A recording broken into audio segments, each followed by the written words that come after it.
जिनको फंडिंग कर रही है वो भी दिल्ली में कदम नहीं रख सकते। लेकिन चूंकि आप वास्तव में पीड़ित हैं,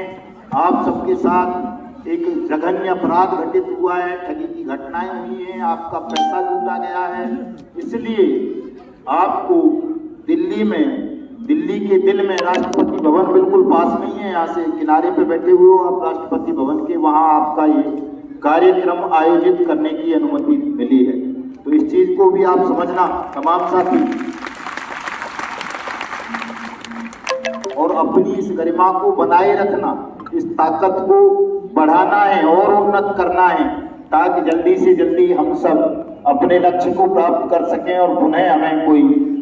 आंदोलन विरोध किसी का करने की आवश्यकता ना पड़े, बल्कि जैसे आज हम अपने माननीय प्रधानमंत्री का अभिनंदन करने के लिए, आभार व्यक्त करने के लिए यहाँ सब बैठे हुए हैं शांतिपूर्ण ढंग से, वैसे ही पुनः एक ऐसा अवसर हमें मिले कि जब ये ऐसे कई स्टेडियम कम पड़ जाएं आपकी ताकत के सामने, ऐसा संकल्प लेकर के तमाम साथी जाएंगे, संकल्प लेंगे ऐसा कि कभी इतनी ताकत आप जुटा पाओगे कि ऐसे कई स्टेडियम कम पड़ जाएं। करेंगे साहब रामलीला मैदान क्यों बदल दियो, रामलीला मैदान में तने से दिखते वहां बैठे बैठे तने आदमी भले आदमी। तो अपनी ताकत का भी हमको एहसास करना है, अपनी कमजोरियों का ज्ञान करना है और ज्ञान करके उन तमाम कमजोरियों को दूर करना है, तब ठगों से मुकाबला करना है और तभी सरकार भी आपको संरक्षण देगी, सहयोग करेगी, आपका पैसा वापस करेगी। तो मैं अगले वक्ता के रूप में एक ऐसी शख्सियत को बुलवाना चाहूंगा, चूंकि उनके पास ज्यादा समय नहीं होगा, मैं समझता हूं।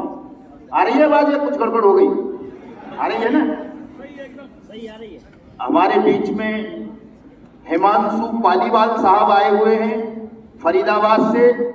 और हिमांशु पालीवाल साहब हिंदुस्तान के प्रथम ऐसे टेक्नोक्रेट हैं, वो अपने मुंह से ही बताएंगे कई चीजों को, चूंकि मैं टेक्नोलॉजी में ज्यादा एक्सपर्ट नहीं हूं, बहुत बड़े पद पर हैं,